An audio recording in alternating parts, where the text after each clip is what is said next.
Good morning. Welcome to another episode of A Conversation in Isolation with Sonia. It's a beautiful Sunday morning in Sydney, Australia, and sunny.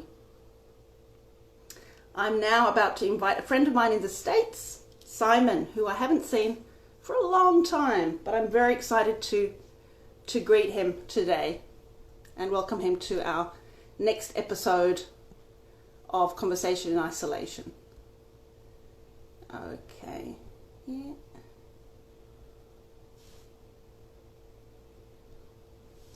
Go live. Here he is. Okay, very excited.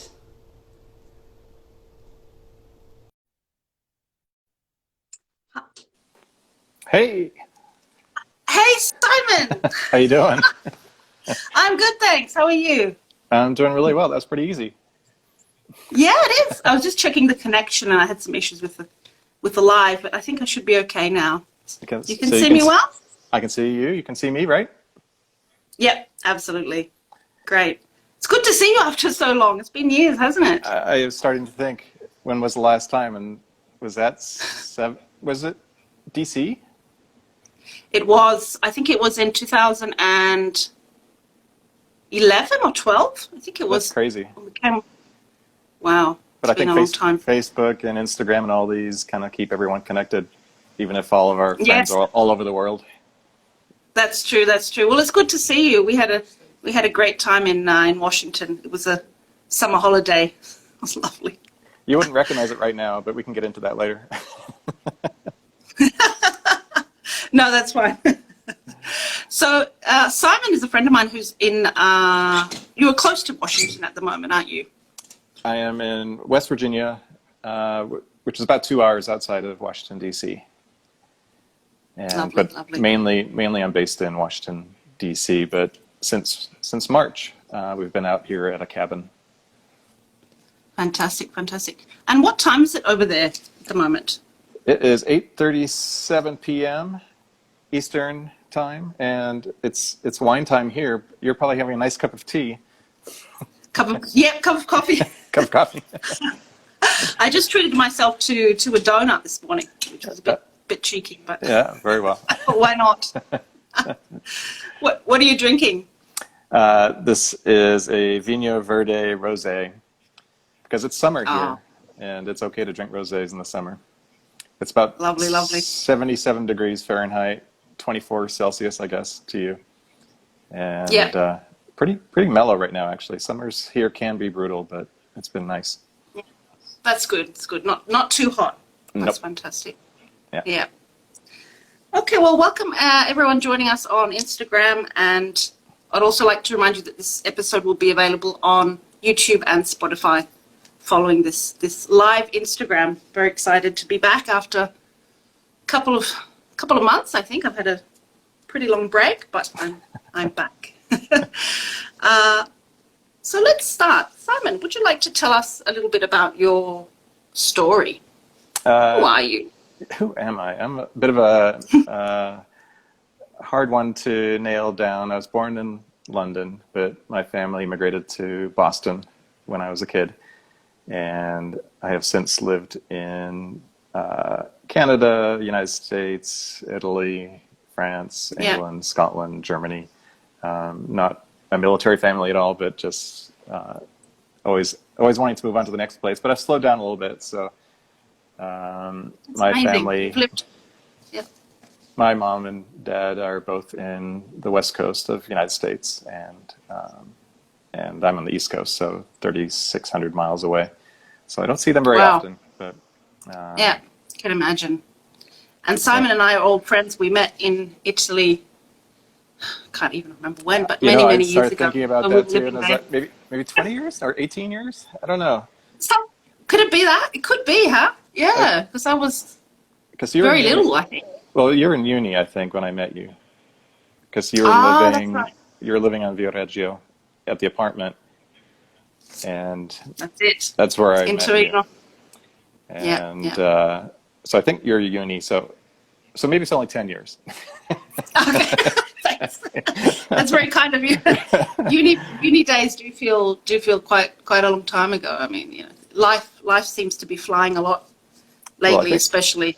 I think Yeah. the unifying factor was my aunt, who you were friends with and neighbors with, and I would visit my aunt in Torino as much as I could. So that's how we got to know each other. That's So right. we have Your my aunt to mom. thank. Yeah, absolutely. Faye, yes. Lovely Faye. Okay, so I'd like to talk a little bit about what's been happening. We've been going through very challenging times this year, as we all know, all over the world. And COVID has hit. Then we had isolation and lockdowns, starting in different countries at different times, obviously different stages. But we all know that the States have been affected quite badly by this pretty early on also, I would say. Similar to, I think, more or less around the time that it hit Italy, around March, April, I would say. And when did you first realize that this was happening, that COVID had hit and it was going to be a problem? I started noticing it in December in the newspapers. Well, I don't read a newspaper anymore, but online in the Wuhan province. But it didn't really hit home until it expanded to Italy and Spain. And I think that was more like February, or we started seeing the signs of that in maybe late January. Yeah. And that's when it really started to hit home, because that was a place I knew.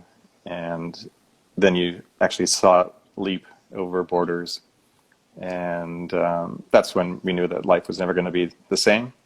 But for us, it was early March when the Washington, D.C. and the federal agencies really kind of closed down. And by close down, they sent people home to work from home. And for the most part, that's been working really well. But I think we call it COVID Day, the day that you realize things have changed forever. And that was March 13th for us. And that's when we loaded up the car with toilet paper and bourbon and drove out to the cabin. So and we do go back to DC, and because we still are connected to it. We still have a place there. We get to water plants, pick up mail, and things like that. Yeah. But I think we started really realizing it when Italy was really hurting, and still is hurting. And so that was the tragedy that kind of woke us up. It seemed having family and I suppose you have also friends in Italy, and you have a connection through your family to Italy. So it really hurt when we first started hearing about this. Definitely. I was curious if your proximity to China made it more intense for you in Australia. What was happening in Wuhan before it happened in Spain and Italy? No, actually, it didn't really start happening here until end of March, I would say. We started getting a few cases, but we've luckily, touch wood, we've never got to the point of such a high death rate and such a high number of cases. So we managed to keep it under control, though now obviously we're going through what we call the second wave, especially in Victoria, which is affected quite badly by this, but not to the amount of Italy and the States and China, obviously. Yeah. So, yeah. So it sounds like you decided to move to the country almost immediately after DC's shut down. Is that true? It is true. And we were very fortunate that we had decided to get a cabin out in the mountains a couple of years before then. And so it seemed like the right thing to do, and for us. But it's been a very interesting time.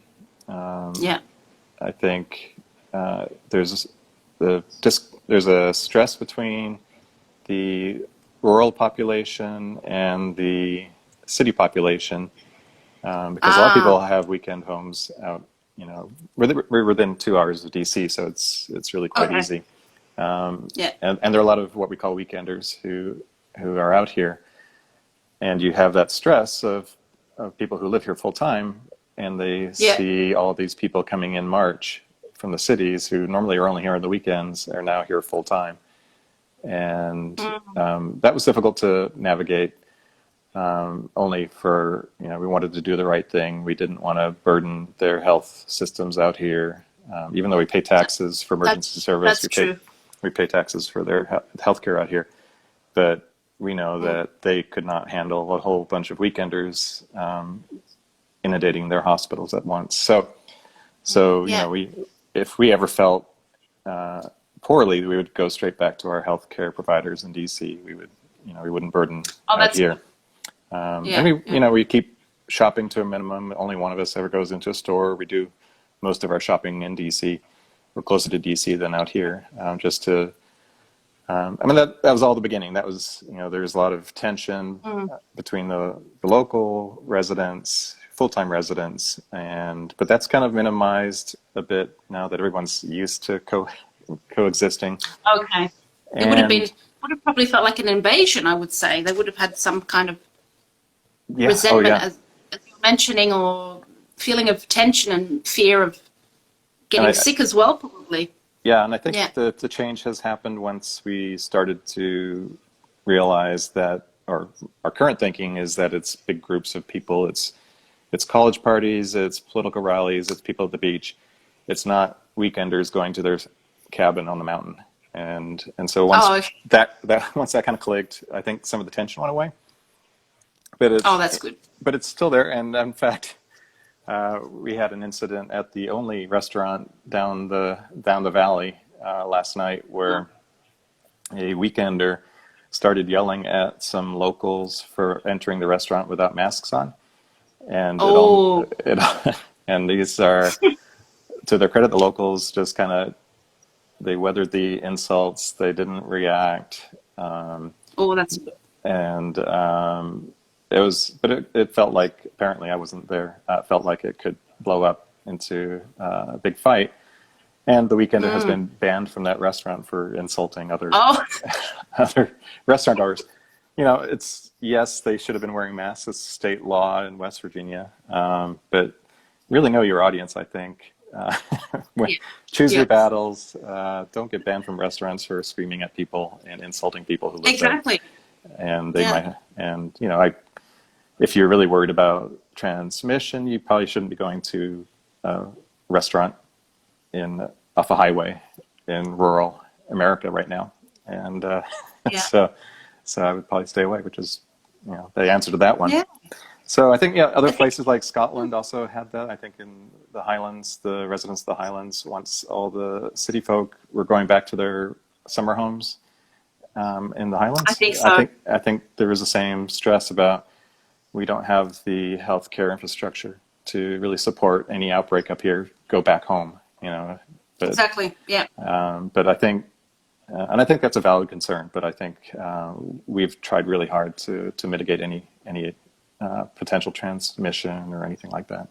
Yeah. Sounds like you've been very respectful of the local.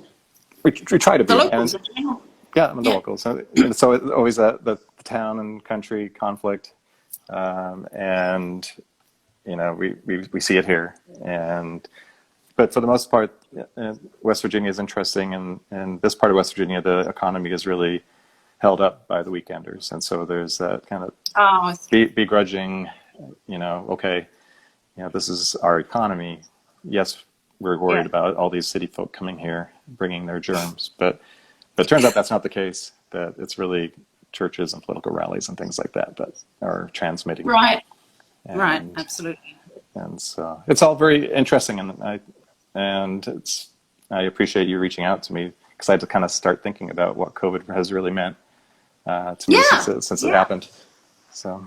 Yeah, it's been a difficult time, but also time to think about our lives and reflect on what we've been doing and what's important to us. This has been a very interesting project for me to start this and reach out to friends around the world and see how life has changed for everyone, because everyone has a completely different story, which is incredible. So it's I'm so glad that you had the time to meet me and have a chat. We have a lot of time out here right now. I don't know about you, but with no places to go, once we log off work, then it's time is something we have in abundance. That's great. So, talking about being in living, not actually being in the city all the time, being in the cabin. How have you kept busy since March over these last few months? I think I was surprised at how busy we are. But the big difference is that we're not busy with our friends and other people. We're consumed by activities that don't involve any other people. And so I was talking to a friend yesterday who is now doing a lot of ancestry work in genealogy, in his spare time. So he logs off work and dives into genealogy, which, everyone thinks, okay, maybe on retirement I might do that. So those are the kind of things that I think people are doing. For me, it's I'm digitizing 30 years worth of film negatives, that I thought, I'd do that in retirement. But to transfer from analog to digital is a good project. My Spotify playlists are nice and clean and fresh, and a lot more music on them. But the main thing is, as you know, my interest in photography, and this is why we're doing it on Instagram. My policy is that I post a new photo every day onto Instagram, and barring a couple of days in 6 years, I haven't missed that. And that keeps that side of the brain going, because the work that I do, that I telework for in DC, is very technical. And so I need those creative outlets. Another thing we're doing out here is reforesting some of the property that had been cleared. And so part of the day is watering new trees, which, lovely, which is great. But we've kind of worked ourselves into being really busy. Who knows what's going to happen when we're called back to the office? But I think things might get overgrown, and my projects will probably stagnate. Go ahead. Yeah. You seem to have found a new routine, which is more connected to your creative interests, such as photography, but also nature, being outside and doing the reforesting. Which did you do that before, or was that something that you started recently? When we got the cabin, it was built on forests that were clear cut a long time ago. But they also, when they cleared out some roads to build several cabins at the same time, and at the same time they had bulldozed some of this lot, and so we're just trying to make it a little bit more grown in again. Beautiful. So it's really, we're not professional arborists. We don't know what we're doing. We're kind of taking the Darwinistic approach. We plant a huge variety of trees, and whatever survives the winter and the deer will get planted again. and the ones that don't survive, they don't get replanted. Survival of the fittest. Well, I very much enjoyed seeing your Instagram page develop, and all the photos you've been posting over the last few months. From the woods, I can see flowers and mushrooms and plants, and they're absolutely beautiful photos. Have you always been interested in photography, you think, or do you think I'm very introverted. I always have been. As a kid, I would be really interested in solo activities, and photography is a really interesting one. I was doing that starting I think I got my first camera in junior high. But what's interesting about photography is that it allows you to be part of a group, but also be on the outside of the group, because you're taking pictures of people. So they treat you slightly differently. They treat you like an outsider, which is really what I feel like as an introvert. But it gave me permission to go in and actually hang out with people. And so that was a good outlet for me socially. But then I started to see it as more as the art form that it is. And I did study some photography classes and art classes as I went through education. And I don't think I've ever not brought a camera with me. And so, going to Italy, I'd be taking pictures all the time.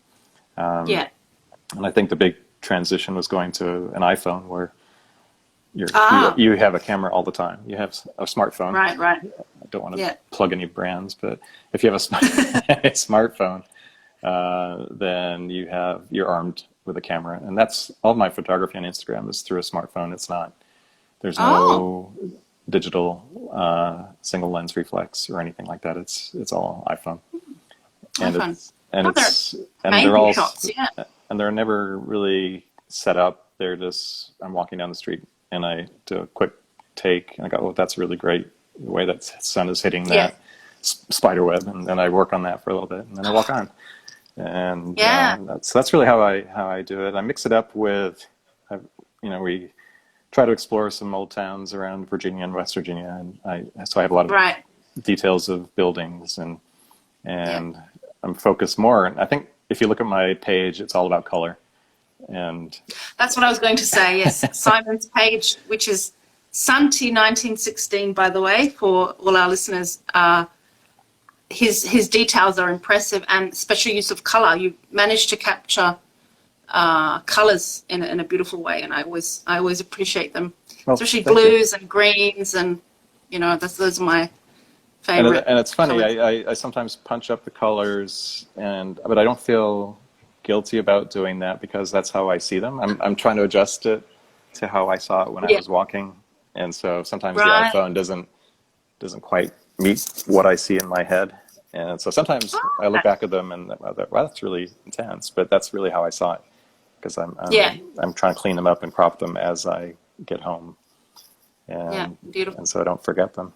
But the other thing I've learned, I guess, since I've been out here, is learned how to cook more stuff. And, Oh, great.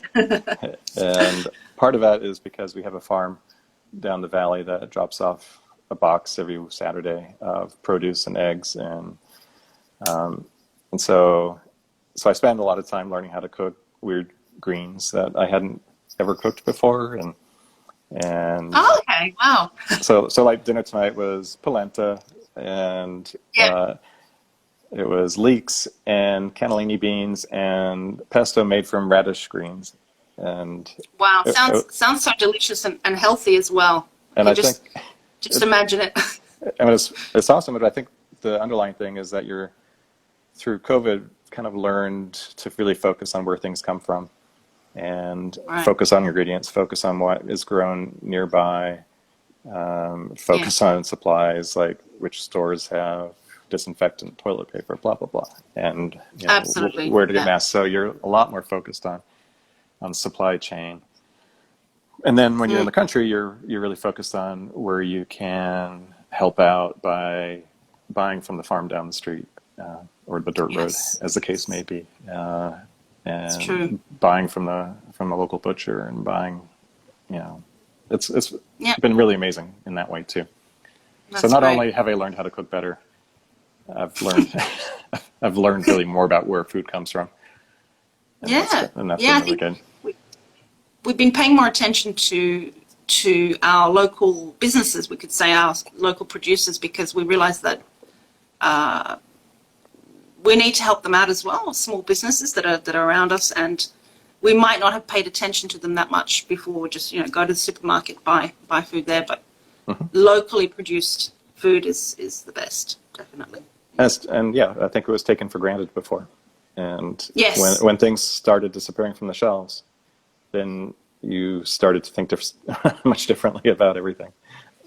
And so, but we try not to hoard. Again, we can survive with what we've got. We're not going to hoard 2 years worth of toilet paper or all the must butter. Have heard about hoarding issues in Australia. I won't go into that, but we've become quite famous for that. Unfortunately. I think we are giving you a run for your money too. So.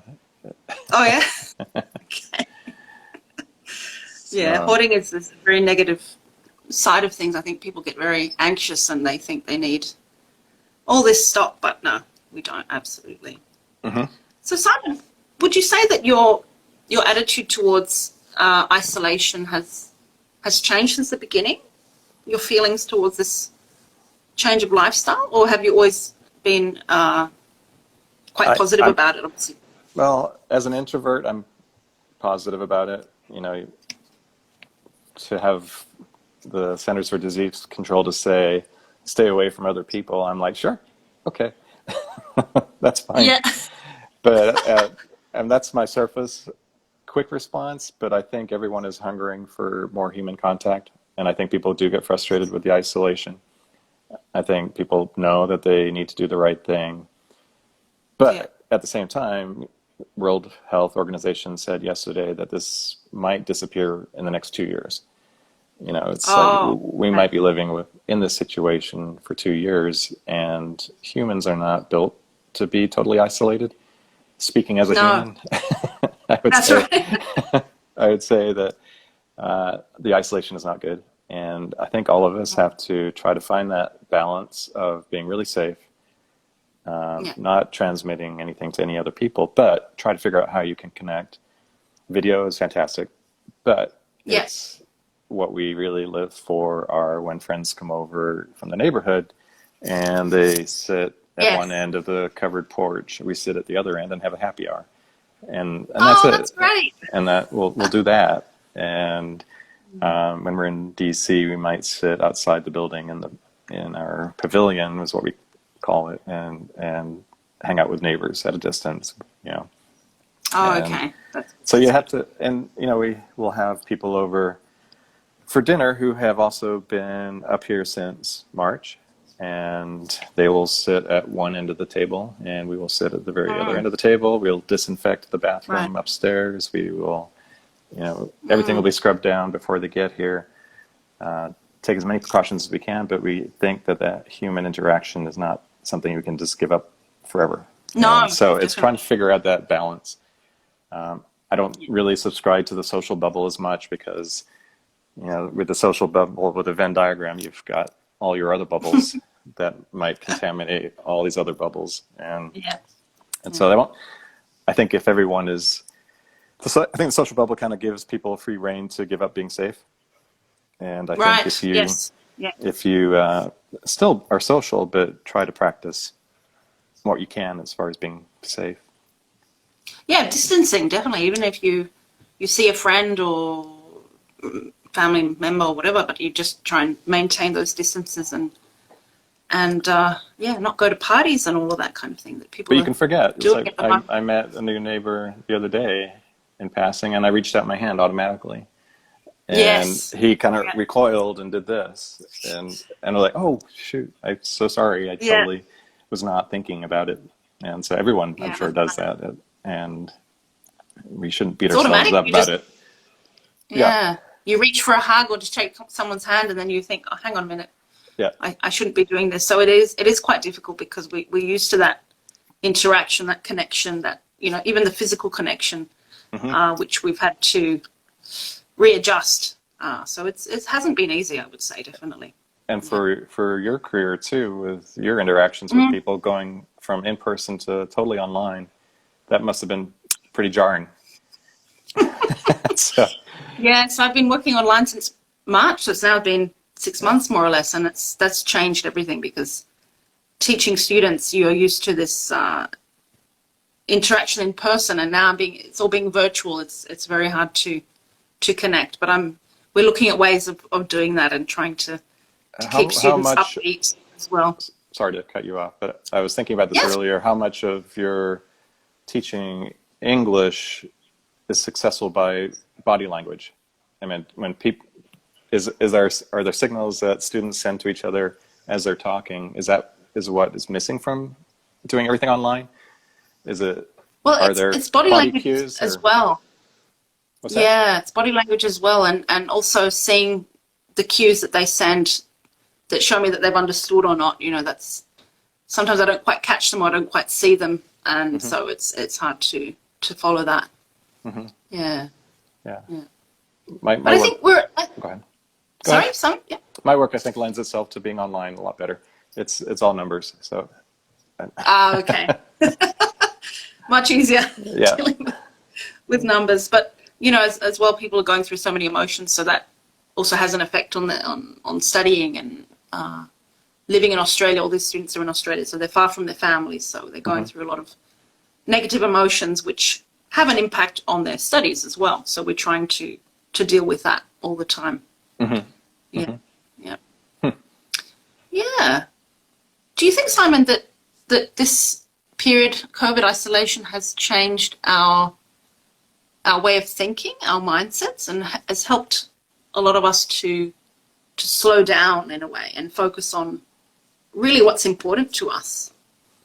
What's your view on this? I think there's a little bit of that, but I think people make themselves as busy as to their energy level, whether they're interacting with other people or not. I'm still really pretty frenetic and have to get up early. And if I haven't hiked and saved some trees and made something in the kitchen by noon, I don't feel like I've been productive. So it doesn't really matter if there's people involved. So I think maybe there's some of that through isolation, that you're focusing on things that you don't normally focus on. I don't think people are more laid back unless they're laid back people. And I'm not one of those. Good morning.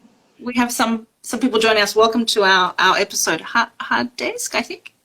Great. Very happy to have some listeners. What did you say, Simon? Sorry, the last thing? Oh, I totally forgot. I was thinking actually about you and what do you think about how isolation has changed? Has it slowed you down? Well, I would say work-wise, no. Right. You'd think that working from home would be more relaxing, but it's actually been, as you said, quite busy, quite hectic. But I think in terms of thinking about our lives and focusing on what's important to us, yes, we've had more time to do that, definitely, compared to before. Priorities have changed? A little bit, I think. A little bit, yeah. Trying to stay more fit and spend more time on self-health, whereas before I used to just run around all the time and run into the city, work, run home, and I didn't really give myself a lot of free time. And like that. Actually, that is one. It is a bit more healthy in our situation in that there's no commuting anymore, and that commuting time has been taken up by hiking or just working with the yard. That's good exercise too. Yes. But also spending more time cooking meals from scratch as opposed to processed foods. So I think there are healthy elements to this that maybe we will take out of it. I think once we hopefully achieve some sort of normalcy, I think that might be something that carries through, is I'll probably buy more greens at the grocery store, and I'll probably still try to cook as healthy as I'm cooking right now, and probably try to keep as active as I am now. And so I think that's going to be my takeaway, I think. Fantastic. What's one thing that you would definitely throw out once? I keep saying life goes back to normal, but we're not sure when and if it ever will. But if it were to go back to normal or go back to semi-normal, what's one thing that you would definitely like to get rid of from your routine or lifestyle? Well, this is kind of a longer story, but every time we would leave DC and go to the cabin, we would feel all the work and the stress kind of drain away, and we'd go and spend the weekend at the cabin, and then be all relaxed, and we go back to DC for another week of work, and that's great. Yes. Now that we're working full time here, our retreat at the cabin is now the place that we work, and so now we drive to DC, and that feeling of work and stress drains away as we go to the city, and that is something we'd have to fix, and that's something I'd have to change. This is a small cabin, and it's great that we have it. But it's a retreat. It's not supposed to be a place where we work full time. So that's really what we want to fix once we go back. And our goal is to go back. I think the other interesting thing that's happened is, originally I was always thinking, I could retire out here, out in the country. Even though I was born in London, raised in Seattle, LA, and all these other cities, I always felt like I could retire out here. And my partner was like, no, there's not enough going on, blah, blah, blah. Now that we've lived out here for a few months, it's kind of the other way around. I'm like, there's not enough really going on. Let's go to DC and spend a little more time there. And my partner's like, I could probably retire out here. Right. So changing points of view. So it's all very interesting how those things have changed too. But everyone's world has been turned upside down by this, and if they're aware of what's going on, and exactly, so we've all been affected one way or another in serious ways and less serious ways. Definitely, we can be very lucky, feel very lucky. I think that we haven't gotten sick, and our families are well. I think that's one of the most important things. And talking about connections, because I always like to ask my guests about how their connections have changed, how their relationships have changed during this time where it's very difficult to travel, some places even impossible. And especially if you're used to traveling a lot, visiting friends and family, how have your connections with your friends and family changed over these last few months? I don't think they have. I think they had moved to virtual a long time ago. As you know, I moved around a lot, so there's this friends all over the place that I'm fortunately able to keep in contact with all the social media tools that we have. So that really hasn't changed. Family, same thing. You know, we have our routine as to when we touch base, because I don't live anywhere near my parents, and so we focus on that, and that hasn't really changed that much. The only thing that has changed for the introvert like me, I started reaching out to my friends who are single and isolated, and those are the people I would call or FaceTime or Zoom with, because those are the people I feel like that would be the most difficult group.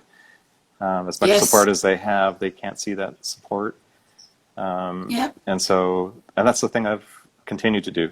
The only video time I do is with people who are solo, going through isolation by themselves, and that's what I've been trying to do, because it's really hard. That's great.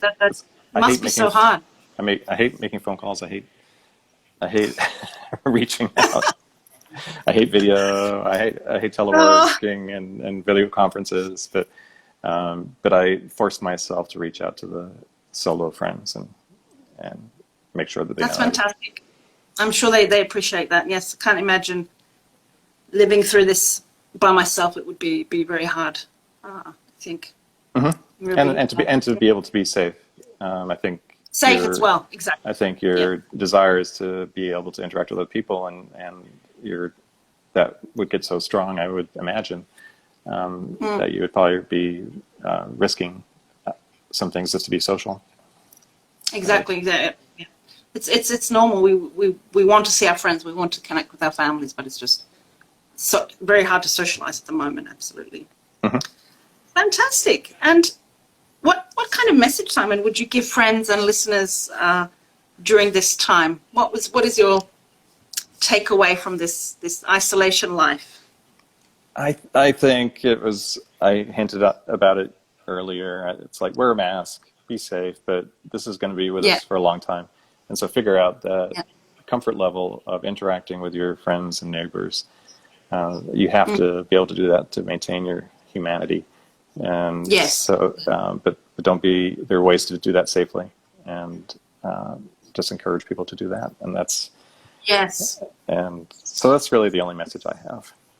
Seems very simple, but I can see a lot of people still not following those. This is all crazy and new for everyone, and so we're all learning how we make it work. Fantastic. Do you think life will go back to normal eventually? I know this is a hard question. Or how do you see the future? What are your predictions I think the human condition will drive things back to relatively where it was before. I don't know if you read I'm not sure where I read it today, but Germany was having these experiments with live concerts where they where a stadium with socially distanced people wearing masks, disinfectant everywhere. They're just trying to figure out how you could do that safely. And I think it will go back there. I think theater you have a connection to theater, you know how important that is. And and that is certainly part of the human condition. And so those things are going to go back to normal. What might change, I think, is the notion of working from home. I think agencies are pleasantly surprised at how productive people have been through remote work. And I think my favorite story is that my agency, right at the end of the year, was undertaking this huge program to try to get people out of offices and into cubicles an open space, you know, working right next to each other. And then it was amazing how fast that went into the bin. And because that's not a model that we will be able to sustain, I don't think, ever again. No. And so I think it's in the work environment. I think that is sociologically really interesting, because I think people will have this flexibility to move away from really expensive cities and maybe revitalize some of the rural areas that had lost a lot of people to the cities, because that's where the work was. I think there's going to be this shift. I think one of the indicators there is the real estate market here is going crazy. I don't know why it is. I think some of it is just from around here. It's people in DC wanting a second home to telework from. I can imagine. Because their apartment in the city is not big enough to have an office and, you know, a kid's room and blah, blah, blah. Yeah. And so they're looking for more space outside the city. And so in this area here, there's usually a huge number of homes, you know, at your choice, but now there's only land available and shacks. And, and the builders are too busy to actually build on any new land. So you wouldn't want to buy land because you would never find a builder. And so that's been really huge strange. Demand then, yes. Huge demand here. The market, at least I only know DC in this area, but the DC market hasn't softened really at all. It's still, as people kind of shift around as to what we need in this new reality.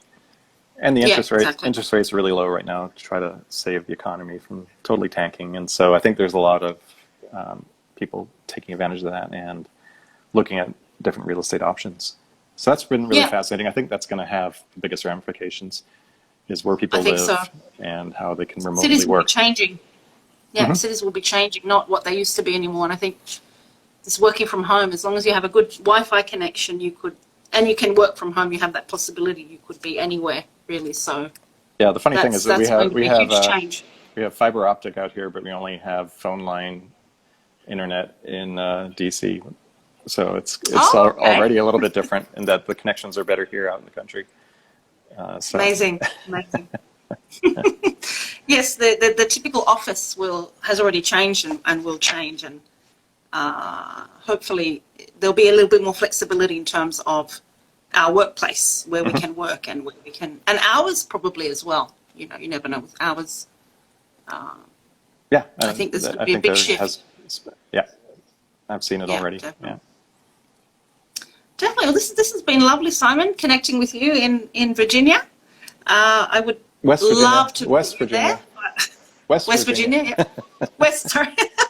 Very different. West Virginia. It's quite a big area. I would love to visit. Absolutely. Oh, I hope that one day we can. Yes. We can fly safely. You're more than welcome to hang out both in DC and West Virginia when we return to normalcy. So. Very good. It was great talking with you. It was great talking to you. And Simon, you can, if you'd like to follow Simon's adventures in West Virginia, he's an avid photographer and fantastic one at that. His Instagram page is Santi1916. Yep, SANTI 1916. Yep. 1916. Thank you, everyone, for joining us today, and stay safe. This is my message. Stay safe. Take care of yourself. Absolutely. All right. Thank you so much, Simon. Take care. Take care. Bye. Thanks again.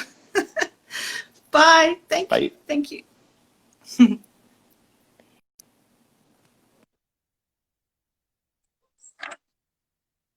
Thanks, guys.